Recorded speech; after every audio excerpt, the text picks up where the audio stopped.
Where are we? Are you surprised? This is the house for me and my husband. What? I was completely surprised. To be honest, the house was too luxurious that it didn't suit my in-laws. Well, my in-laws are free to define their own happiness however they want, so I can't really say anything about it. I'm happy for you. I'm glad you two get to enjoy life like this. Yes, I'm really happy. Now then, Sasha, let's get down to business. I'm counting on you to pay the loan. Huh? What on earth are you talking about? Because you're paid well, right? Then you can at least pay the loan, right? There's no way I'm going to pay that. Why not? If you thought of us, you would pay it. Wouldn't you? No, I'm sorry, but this doesn't make any sense at all. How much is the loan anyways? It's a 15-year loan, $2,000 per month. Excuse me? That's even more impossible. This is just unacceptable. What in the world are my parents-in-law thinking? It is unbelievable of them to try to collect that much money from me. My name is Sasha. I'm 30 years old and I work at an international company. When I was a student, I studied hard and was able to go to a prestigious, well-known university. And because of that, I was blessed with a job and was able to work for a major foreign affiliated company. After that, I spent very busy days at work. My work-centered life seemed to suit me very well, and I worked hard and achieved results. Although I was leading a fulfilling life in this way, it was also true that I was feeling somewhat lonely. That is when I met Paul, who later became my husband. My encounter with Paul was a little unusual. We met in an elevator in an office building. I was just on my way to the floor where my client's company was located. Then trouble happened, and the elevator stopped. It was me and Paul who were trapped alone in the elevator. I had never experienced anything like this before, so I panicked a lot. I talked to the button on the elevator to call the rescue team, and they said it would take 30 minutes for them to arrive. Oh, what should I do? I'll be late for my meeting. There's no signal, so I can't call them. Paul, who was in the elevator with me, laughed as I mumbled this. No, I'm sure you'll be fine. Because if you're heading to the office in this building, everyone must know that the elevator stopped, and no one would blame you for being late because of being stuck in the elevator. You're right. I am the type of person who doesn't feel comfortable unless everything is perfect, and I have a strong feeling that I should not be rude to others. That's why I was surprisingly weak in situations like this. Paul calmly assessed the situation and calmed me down a little, but my anxiety and worry did not completely disappear. Then, perhaps seeing my state of mind, Paul suddenly started talking to me like this. Do you believe in fortune-telling? What? Why are you asking me this all of a sudden? Fortune-telling? For example, if today's fortune was bad and the situation is like now, do you think that the fortune-telling was right? Well, I guess so. Then, when your fortune is good and something good happens to you, for example, you get a promotion or a business deal, do you think it is because your fortune was good? No, I don't think so. I think it is the result of my effort and hard work. That's right. So in the end, things depend on how you look at them. You can see a situation like this as the worst thing you've ever experienced in your life, or you can think of it as a rare experience. So there is no point panicking in situations like this. It is important to decide for yourself what kind of feelings you want to have about the events that happen as they flow by. I listened to Paul's words, and it went right to my heart. I may have the tendency to see everything in a bad and negative light, but I think it's not easy to stay positive in a situation like this. Then, what about you? Are you enjoying this situation? No, not at all. Actually, I'm depressed and disappointed. Huh? I'm supposed to go to a business meeting today that decides the company's future, but it's in an office in a different building. But my stomach hurt, and I remember that the restrooms in this office building on the way here are clean. I don't like dirty toilets, you know. The first floor restroom was being cleaned, and I couldn't use it, so I jumped on the elevator when it came. I pushed the button for the 5th floor, but it stopped. And that's how I ended up where I am now. My business meeting time has already passed, my stomach is aching, and I'm in the biggest pinch of my life. Come to think of it, I was at the bottom of the fortune-telling list today. Maybe that's why. He said it so naturally that I couldn't help but laugh. You're in a much more difficult situation than I am, aren't you? And yet, you said what you said just now. Because you looked quite upset. That's true. I was wondering why you were so relaxed. Well, I'm glad that you were able to relax, even for a bit. Now is the time for you to exercise your positive thinking, isn't it? No. If I do that and relax myself, my stomach would probably get relaxed too, and that would be a bad thing. I laughed out loud. I had always pushed myself to work, so someone like him was very new to me. Soon after, the rescue team arrived. Thank you very much. Thanks to you, I didn't panic. No, but I can't take it anymore, so can I go to the bathroom?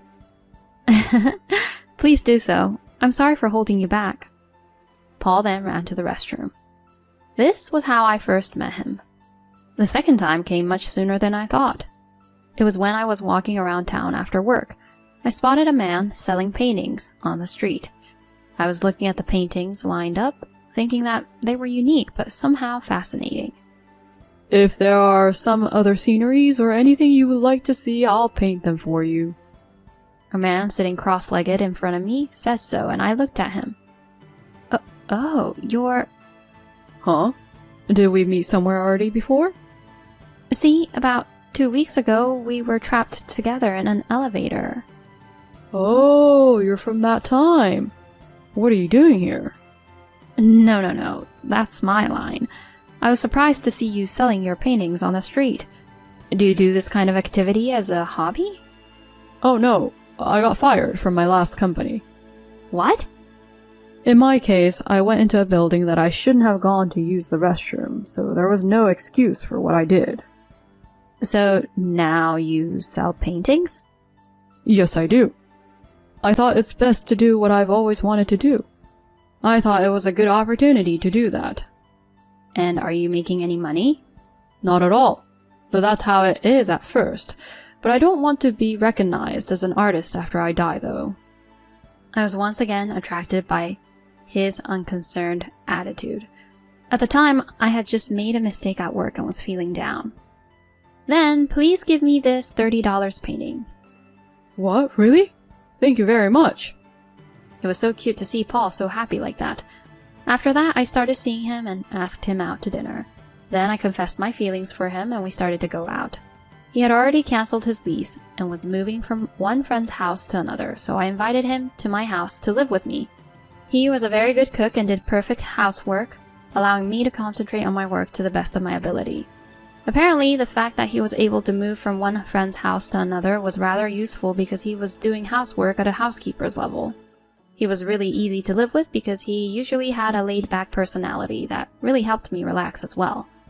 I didn't want to let him go, so I proposed to him, which I never thought I would do.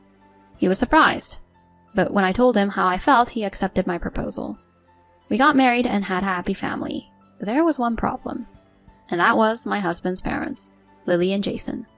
Both of them didn't bully me or anything, but they were surprisingly greedy. Hey, Sasha, I want this brand bag. I want this motorcycle. What? But I don't know what to say. Huh? Because you work for a major international company.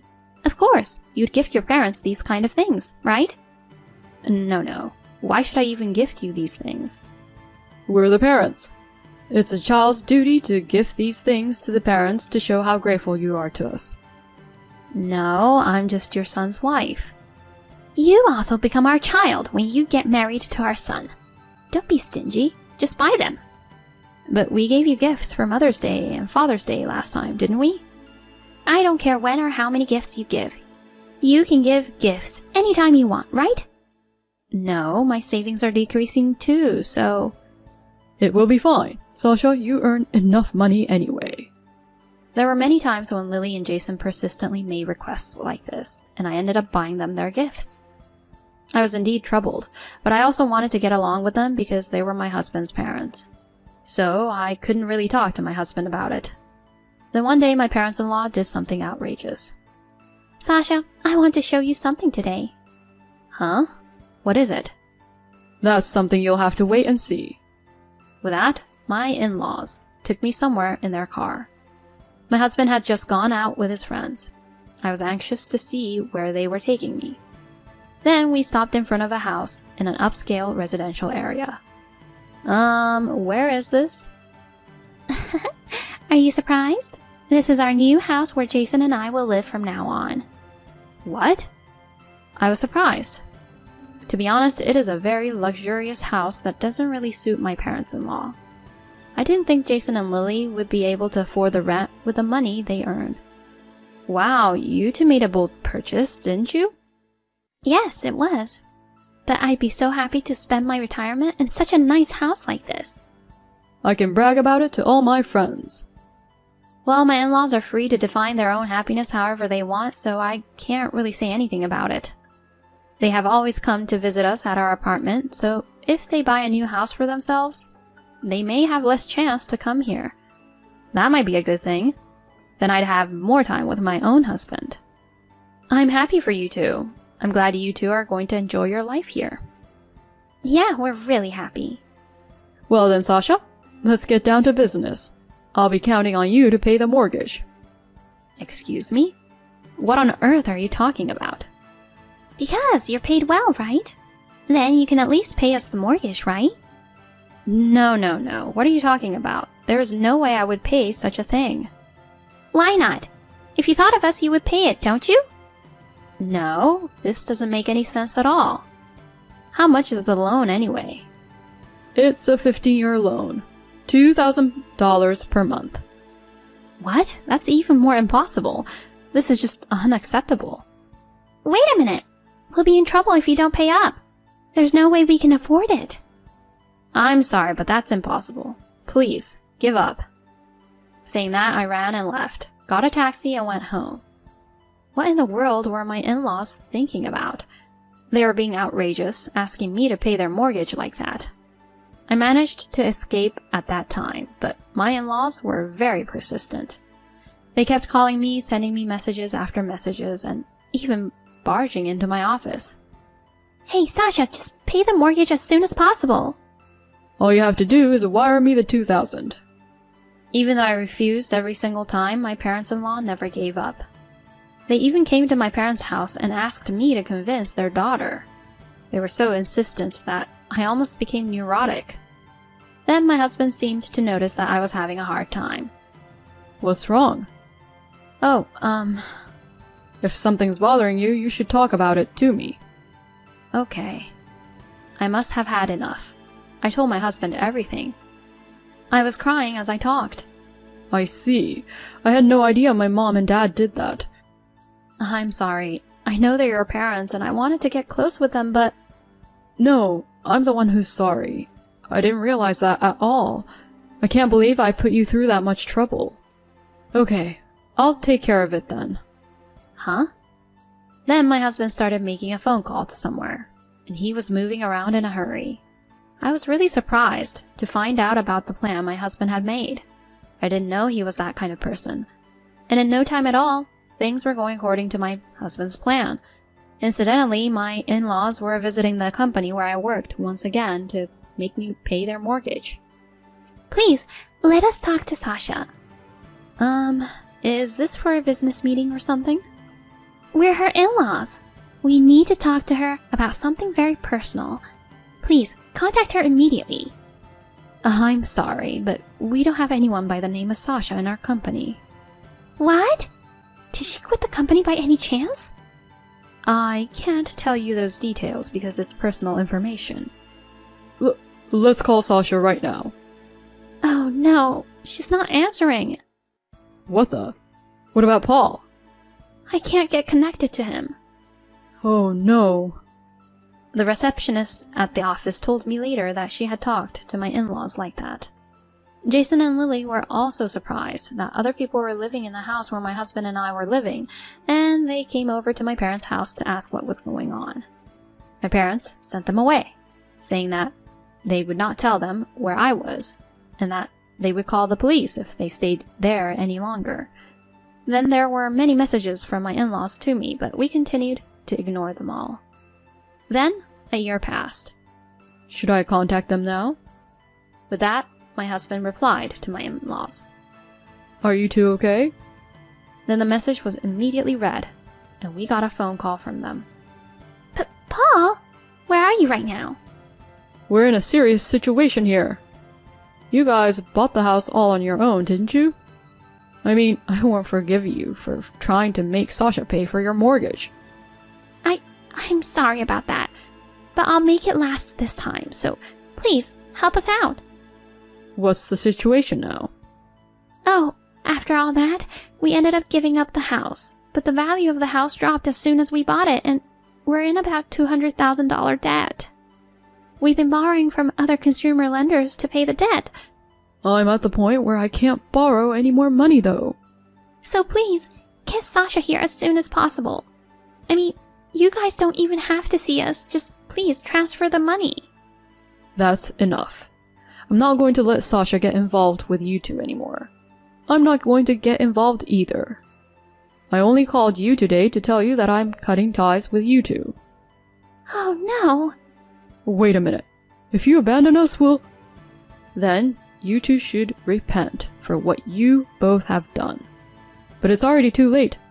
See you later. With that, my husband hung up the phone and erased and blocked all of his parents' contact information. I don't know what happened to my parents-in-law, but they probably became unable to repay their debts and disappeared into the darkness. By the way, my husband and I are currently living abroad to escape from my parents-in-laws. My husband had a close friend living overseas when he was a backpacker, and he contacted his friend and asked him to arrange housing and such. I then left my job and followed my husband. The great thing about my husband was that he also had another friend there who was an excellent manager, and he introduced me to him.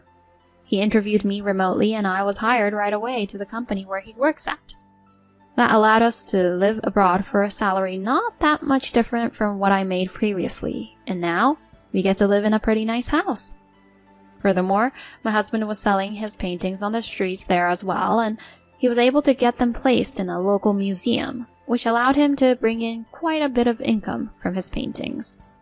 He now earns as much as I do, and we are quite well off.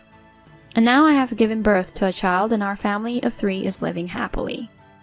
It's crazy that Jason and Lily were even trying to collect their mortgage from Sasha. They both deserve what they got. By the way, Sasha's husband is an amazing guy. It sounds like Sasha would never get tired of spending every day with a guy like him. I wish Sasha a happy life with her family in the future. Thank you for watching until the end. If you enjoyed the video, please subscribe to our channel. See you in our next video.